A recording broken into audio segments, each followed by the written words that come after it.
Yeah, he was in the zone when you talk about Luka. Got off to a really good start. Um, I think he was letting everybody know he was all right, and that we're all right. But I thought he again incredible performance to play 44 minutes to try to get him rest during the game. I thought the trust that he had in his teammates, especially down the stretch, we missed some layups there. That the game would have probably been over sooner. But again, getting double teamed, making the right plays, trusting his teammates are going to step up. And I thought Exum made a big three. You look at being able to get to the free throw line. He made his free throws. A complete game. He probably could have, you look at the 70-something points, but the 3 assists is probably what he's thinking about there in that locker room that he could add a triple-double. When these guys go in like that, what's going on through your mind as a coach when you see him shooting like that? Yeah, I think we've seen this before, but not at 70. But just, being able to measure, making sure that he's not exhausted when we need him, and making sure everybody else stays in tune to the game. Because sometimes we all can just watch coaches, players, teammates, and so just understanding that we're still trying to, run plays for other guys, use him, as a screener to get other guys shots. I thought he did a great job of being able to do that tonight. Coach, as one of the greatest point guards, you've seen players have games like this where they score 50 points, 50-plus points, and just to feed them. But when it's your point guard, and as a coach, is it just, all right, I'm going to just let him just go with it instead of whether he's going away from the game plan or not when he's that hot? No, he is the game plan. So some say they're the system. He is the game plan. And so, again, his ability to make shots, create shots, find open guys, he did that at a high level tonight. Again, early on, when he was going, you could see that he wasn't falling and he was on his feet. So I thought his foundation, his base was really good tonight. He had his legs, it looked like. And he just took what the defense gave him. Again, trying to keep everyone involved. I thought Timmy made some big threes out of the double team where we got the swing. Again, the trust, when you are going like that, a lot of times you can say, hey, I'm just going to beat the double team and shoot it. I've gotten the team this far. But again, that's who he is. He's unselfish, and again, he put his teammates in a position to be successful tonight. Was there a point, whether it was first half or whatever, that it hit you that this could be a special night for him? I think I've said this before, we can't take him for granted. Every night is special. He always does something. Sometimes we are a little bit tough on him because of the wins and losses. But, what he does, on the court is different than anybody else. And so he displayed that again. Maybe going to see Chuck, Kenny, and those guys, and Shaq got them inspired last night. And so maybe we should see them a little bit more often. Maybe I should have said extra special. Yeah, no, this was extra special. Was there a point where you thought, wow, this is really something? Yeah, in the first quarter, because I was talking to the coaching staff, I thought we needed him to go for 40 or 50 tonight to give us a chance to win. Just with the injuries and the offense that's missing, he's got to carry the load, and he understood that, but he gave us that in the first half. So at that point, I thought maybe we should not, be greedy, but we should ask for another 40 to make sure that we can find a way to win. And then real quick, was there anything like a guy pitching a no-hitter? Did anybody say anything to him during timeouts? Yeah, that's actually a great point. I think sometimes this is a first for a lot of guys, on our roster to see something special like that. Kai might be the only one who has seen something like that. So sometimes guys might be a little nervous to talk to him, don't want to make a mistake, don't want to mess up. And so I think it's a great lesson learned. We've been on the other side of learning from losing, but tonight's a great, to learn from playing with a great player who's going big, to be able to stay in the game and continue to be ready to knock down big shots. Timmy didn't shoot the ball extremely well there in the first half, but he stayed the course and made some big shots to help us win. That won't be talked about because of Luka, but Luka needed him tonight, and he stepped up.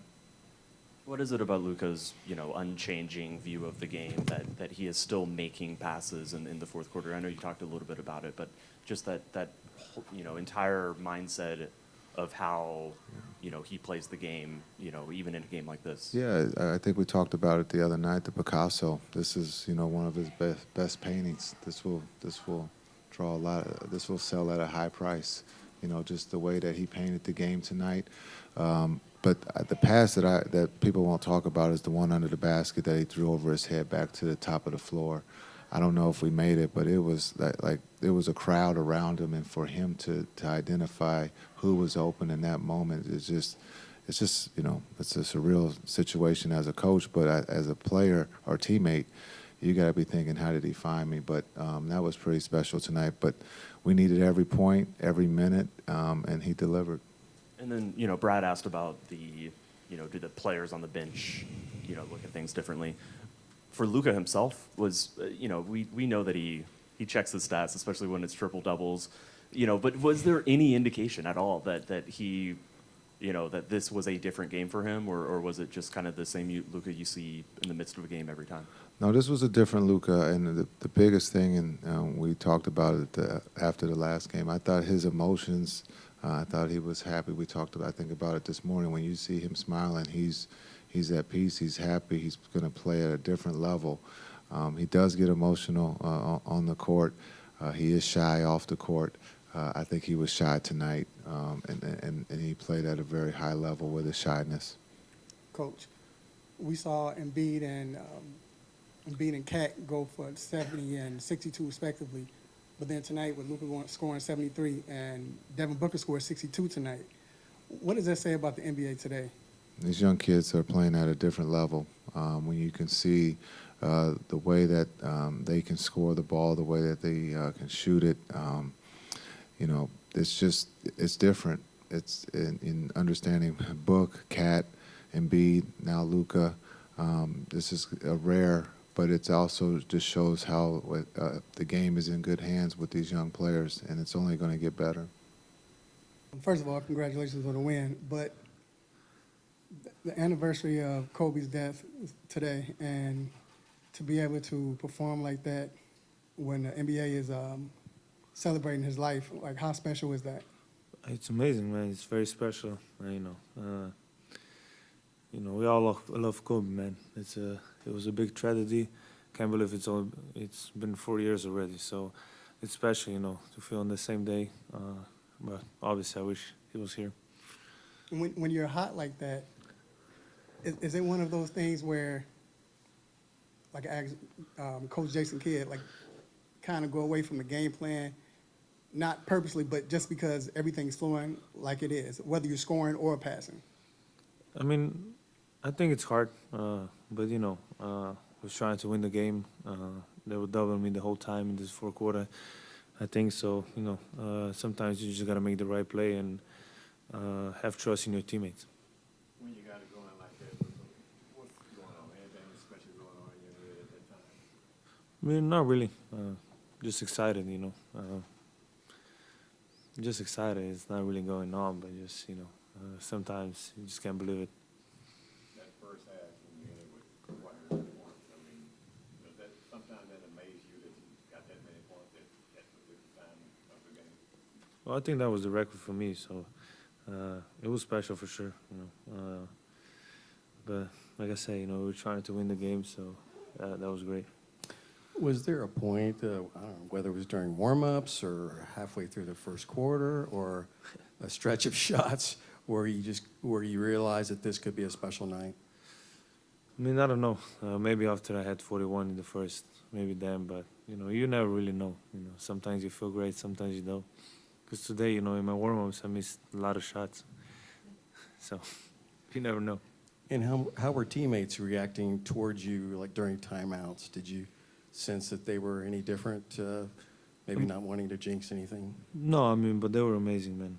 They were amazing throughout the whole game, and especially at the end, in the locker room. So that means a lot to me. They're really special for me. Luka, you're now on the Mount Rushmore.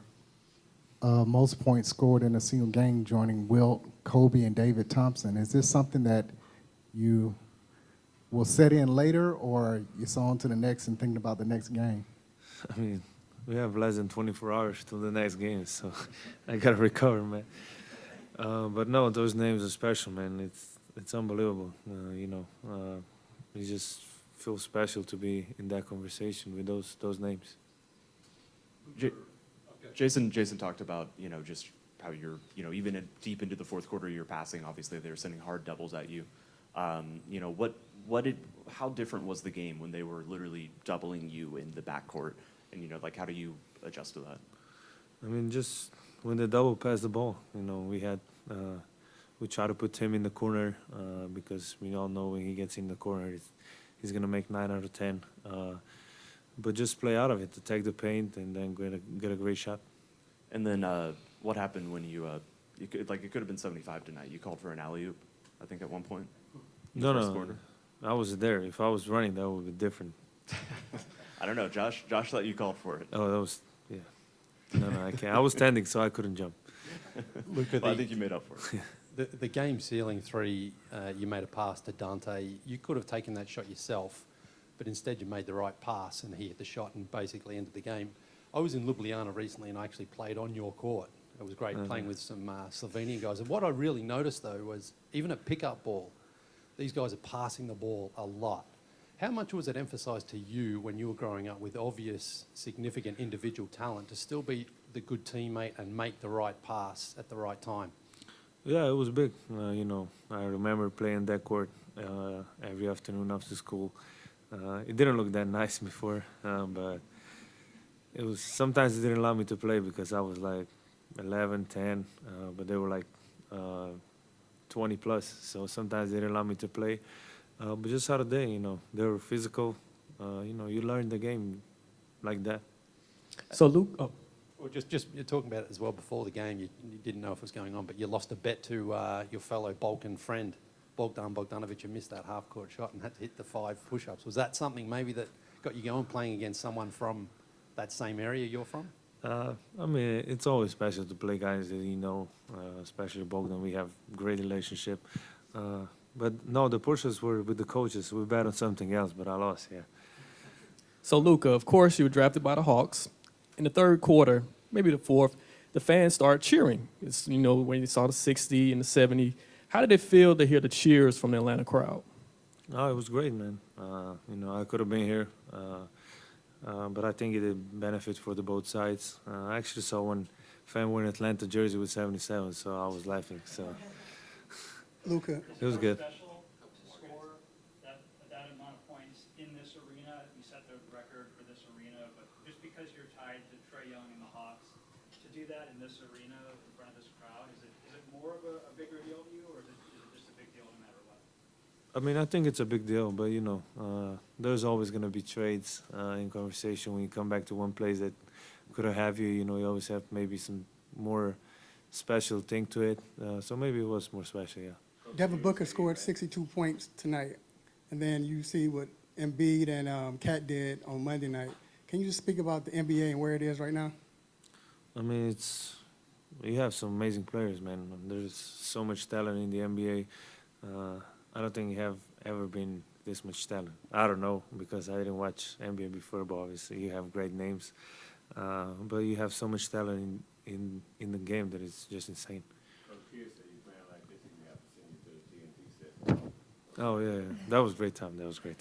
Luka, Josh Thank Green you. said he missed it because he was talking to radio about what happened in the locker room after the game. What was the celebration like? Oh, it was water. And then Tim threw the ice up at me, so I almost had a heart attack. Thank you. Thanks, Luka. No, never seen anything like it. It's like I was in a game of 2K. Just whoever was controlling it did a good job, I'll tell you that. I've never actually seen it in 2K. With sliders up I have, though. When these guys are going like that, what's going on for you? Honestly, it's really hard to, I don't know, because, in the game, you're not looking up at the, seeing, player stats. So, one time I look at it, it's 40. I'm like, oh, damn, at halftime. And then I look at it again, going into fourth quarter, it was like 60. I was like, what? Like, it's ridiculous. Is it one of those things where you try not to mess with him during the game when he's hot like this, especially when you get to like 50? I mean, nah, I think the thing with like Luka, which is like so like impressive is like, if a guy's open, he's gonna, find them. He knows what he's at and he knows how good of a player he is, but he trusts us as well. So it wasn't like, at the end of the day, like, his main goal was to win that game. I mean, he was diving on the floor and making hustle plays. And so, I mean, me, yeah, I'm like looking at him like, yeah, go get the ball. But at the same time, he's trying to win the game. So if you're open, shoot it. As far as like on the bench, like say if it's the time, when it was the timeout, do you dap him up or do you just stay away from him because he's hot or? Like? Nah, I gave him 2 high fives. It's like, damn, that's very impressive. We did hear some loud cheering when he got to the locker room. What was that scene like? I didn't get to see it. I was talking to the radio. And I had my own little celebration for him, yeah. You were being big time out. Nah, I wasn't being big time, just talking to the radio. Okay. When you see it going like that for a player in Luka, Oh, yeah. when you see it like that going for Luka, what do you as a team and a group say to, okay, well, let's support him and, make sure that the pass that he made, we knock him down? Yeah, it's a lot of pressure. It's a lot of pressure when you see somebody scoring that much and you get a shot. You better make it. But I think, like I said before, I mean, no matter what, we're all supportive of Luka. He came out strong. He came out with energy that gave our whole team. We've had 2 big games, with the Suns and the Celtics, so guys are tired. And the fact that Luka came out and he was an energy guy to start the game, it helped everyone out, and I think that's huge for us. How through your time being teammates with Luka, how have you seen him respond to criticism, challenges? In this case, you guys had a few losses in a row. It does seem like this is a guy who just constantly rises to the moment when he needs to. Yeah, I mean, I think people are gonna criticize whatever, no matter what you do. So I think he does an amazing job, and it's awesome to see how much of a competitor he is. He the games that we don't win, he's frustrated, and everybody's frustrated. It's not like we just go on like it's go on to the next game, but he's ready to go, and he stays professional, and he's ready to go. You see playing defense. And yeah, I mean, I think it's contagious, and I think he responds great to criticism. Scoring 73 points after a loss is probably A+ responding to criticism, but he does an amazing job. It could have been 75 if he caught that alley-oop. Yeah, I mean, got to get more athletic. So the pass wasn't a problem. Your pass was fine. Is that what you're saying? I mean, if he had like a 48-inch vert, 50-inch vert, maybe it could have been like a backboard tap. I threw it like it was D Live or D Jones. But he pointed up, so I was like, I threw it a little too high up though. Should have bounced it. Yeah, my fault. Bounce pass alley. Yeah. We were asking about teammates' reaction. Was there a point on the bench when you were down on the court where you guys talking amongst each other? Honestly, like I was focused on the game. I mean, I was super happy for him, but I wasn't like really. I was tired. I was too tired. I was too tired to talk around. I was tired. Just drinking my water. To get a win like this though, when the game got close and for you all to battle back, they doubled Luka, triple team Luka, but yes, everyone was involved. Can you talk about how that feels? I mean, I think it's big. Kyrie's out, and it's kind of like next man up and making sure that we're doing the right thing. And like I said before, I think Luka had it going, but at the end of the day, everybody on this team's priority was to win this game. It was a must. We needed to win that. We lost 2 in a row, and at home too. So we need to make sure that we're able to bounce back and respond to how we played. And I think everyone who played tonight and everyone on the bench did an amazing job of being able to respond and get through and win. I just think trusting in my 3 and just playing in rhythm, just doing what I can do to win.